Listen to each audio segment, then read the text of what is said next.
On the night of April the 24th, Russian terrorists launched a combined massive attack on Ukraine, in particular on Kiev, including various missiles. Pilots of Western F-16 and Mirage fighters participated in repelling the attack. This was stated on air by the head of the Communications Department of the Air Force Command of the Armed Forces of Ukraine, Yuri Ignat.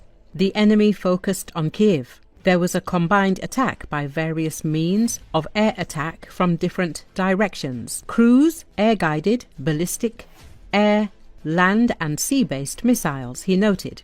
According to him, the Ukrainian armed forces managed to shoot down 7 Iskander-M KN-23 ballistic missiles, more than 30 cruise missiles, including 6 Caliber missiles and the like. This is a pretty good result. Of course, there are terrible consequences. Hitting cities with millions of people with ballistic missiles is not a crime.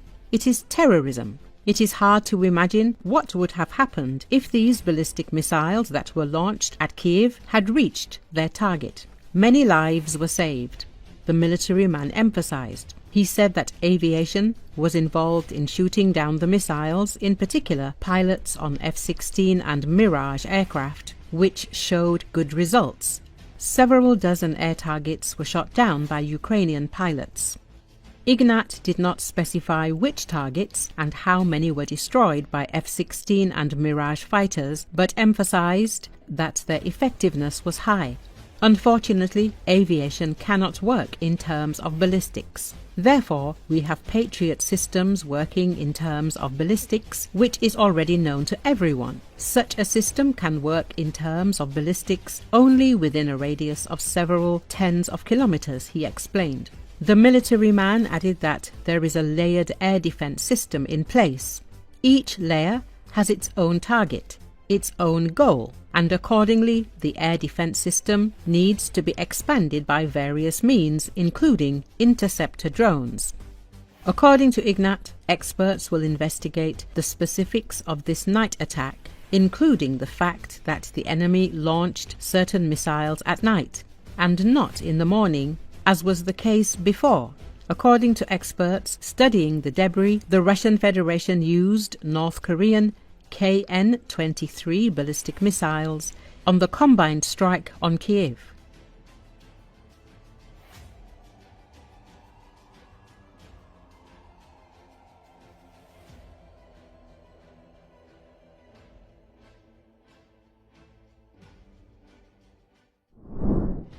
Kaja Kallas, High Representative of the European Union for Foreign Affairs and Security Policy, has said it would be a serious mistake for the United States to consider recognizing Russia's annexation of Crimea.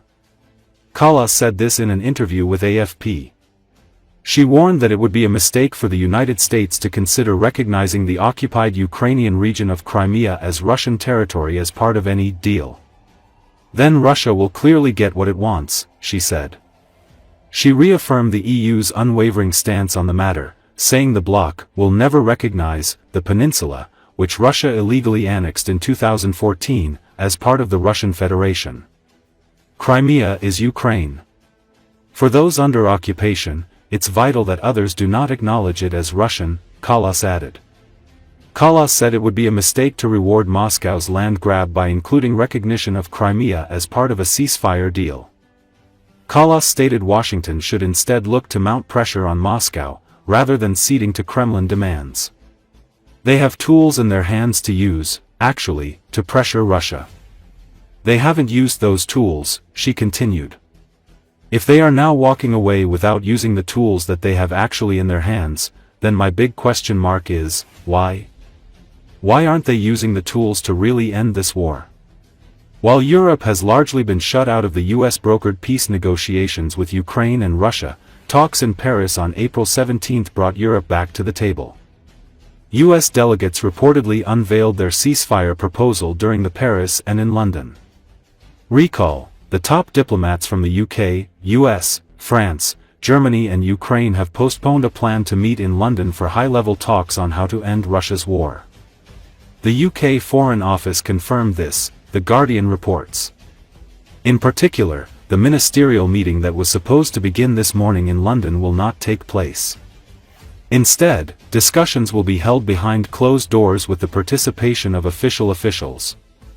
British Foreign Secretary David Lemmy said he had had a productive conversation with U.S. Secretary of State Marco Rubio last night, but said talks would be held at a lower level in London today. This is a critical moment for Ukraine, the UK and Euro-Atlantic security, Lemmy said.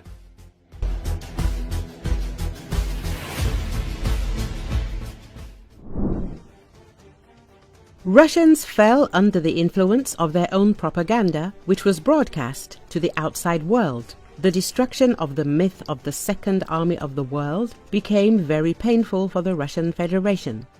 Former Rada deputy who defected to the Russian Federation, Oleg Tsarev, spoke about this on the air of the Russian resource Aurora. Tsarev laughed at the Russians who believed the Kremlin propaganda about the power of their army. In 2022, with a full-scale invasion of Ukraine, the truth about the military and industrial degradation of the Russian Federation became obvious to the world. We were talented in our own way. We were so good at creating myths. We created the feeling of an army that was second in the world. Okay, the United States believed it, we believed it ourselves. It was a big mistake. That's how it turned out. We shouldn't have entered Ukraine with such a small force, the collaborator said.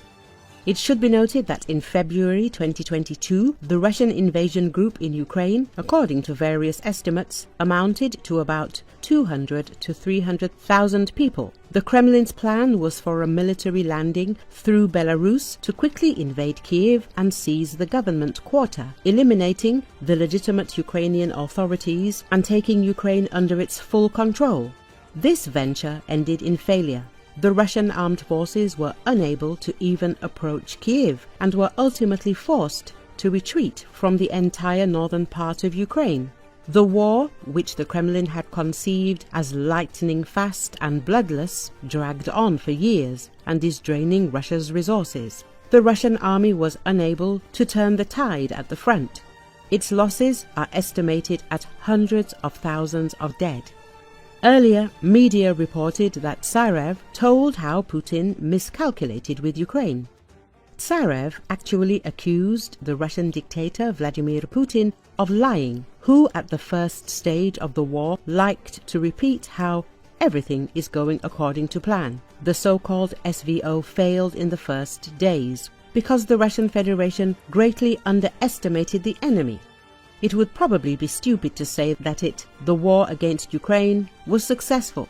We like to say that everything is going according to plan, but you can't say that. You can't say that it's all according to plan. They miscalculated their forces. They turned out to be more prepared than we were. They created a territorial defense. No one counted on a territorial defense at all. We still don't have a territorial defense. We enter a village near Kiev, and their territorial defense went into the woods and all the time covered us with mines, or javelins, or something else. All the time, these sabotage groups, these harassing strikes. They had weapons in their hands. They distributed weapons to the population. They weren't afraid. And they created a fairly serious, large territorial defense.